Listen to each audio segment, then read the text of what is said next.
Hi, my name's Sharon Baker. I'm a transformational life coach and I work with smart, creative, ambitious women who want to find their purpose and to do something they really love and to get more balance in their lives. And it always touches me when women come to me. Very often they're frustrated and sometimes depressed. And they say, time's slipping away and I'm wasting my talent. And it touches me because that's exactly where I was 6 or 7 years ago. I was a creative producer in agencies and it was good, but it wasn't what I was born to do.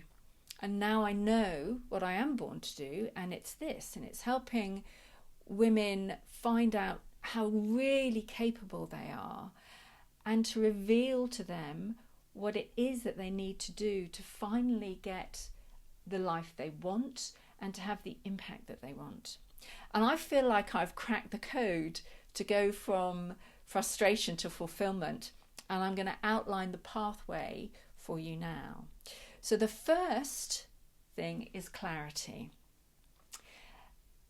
Because quite often you know what you want, but you don't know exactly what it is and you don't know how to get there. And so having clarity about who you are, what your purpose is, what your innate gifts are, and then what your vision is, means that you can then build a path, have some goals and a plan, and that gives you the clarity you need. It's so you find out who you are, what you want, and then how to get there. And with that clarity, you are unstoppable. The second section is courage.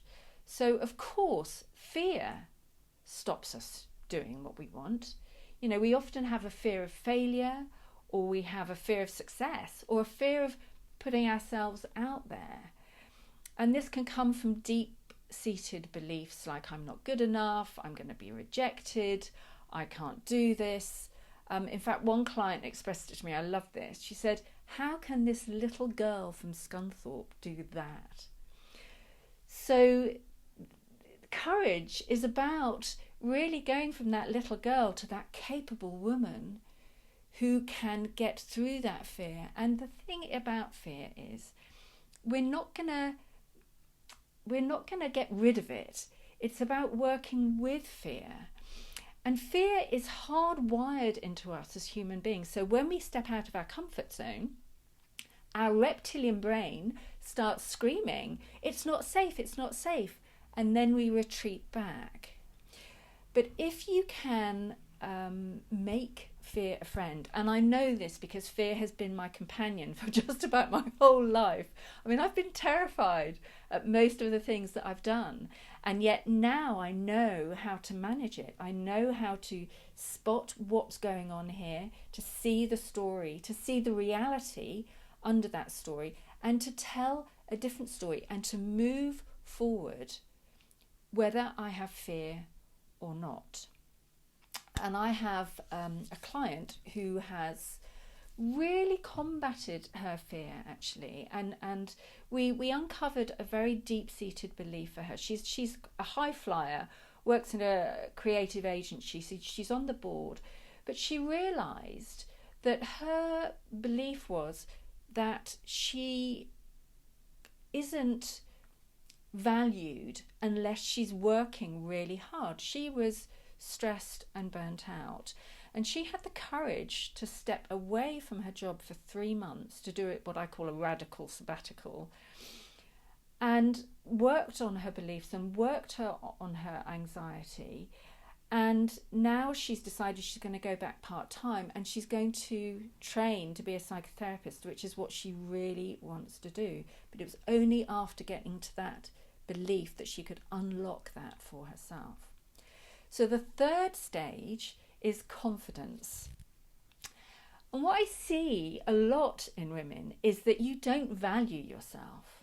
And if you don't value yourself, then who is going to value you or what you bring?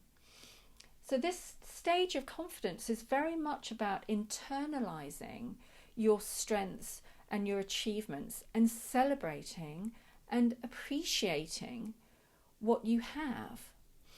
And when you do that, you are owning your power. You can be very present in what you're doing. And I've got another client called Ruby who it took her weeks and weeks and weeks to do the strengths exercise, where we really embed the evidence of your strengths and internalize those. But when she did do it, she suddenly went from a 3 in her confidence and she shot up to an 8. But the great thing was, this was about confidence in her work, but actually the confidence that she got played out in her private life as well. So she said to her partner at the time, do you know what? I don't want to do this. I don't want to be in this relationship. And he actually then fought for her, and now they're married, and she's had a child, which is what she wanted but didn't expect. So the 4th stage is commitment, and that's commitment to action. And this is super important, that you know what you're doing. Once you have clarity and courage and confidence, you can take commitment to action with absolute joy. And this is very much about going through the comfort zone. So you have tools and techniques that will take you through in the moment fear and in the moment discomfort, to take action and be resilient. Because it's not taking committed action is about getting over those disappointments when things don't go your way, and being open to the outcome, and also making sure that you have in place self-care, which is absolutely the foundation for any change or taking any action, because you need to be well in order to springboard into new behavior. So we experiment and we're open to the outcome. Now, the way that this can all happen is having a very clear pathway, bespoke coaching, so you get accountability and support all the way through. So clients always say, Sharon, you're my champion. They internalize that voice that says, I can do it. And they move and they do incredible things. And all I want for you is to live the life that you're born to have the freedom, to feel empowered, to have more fun and joy in your life, and to be aligned. When your behavior and your purpose is aligned to your values, you become so powerful, you can do anything. So if this resonates with you, click the link to book a call and let's explore what your purpose is. Let's find out what you are really born here to do. And then you can live a life that is true to yourself and where you can be finally free. And that is the biggest gift you could ever give to yourself.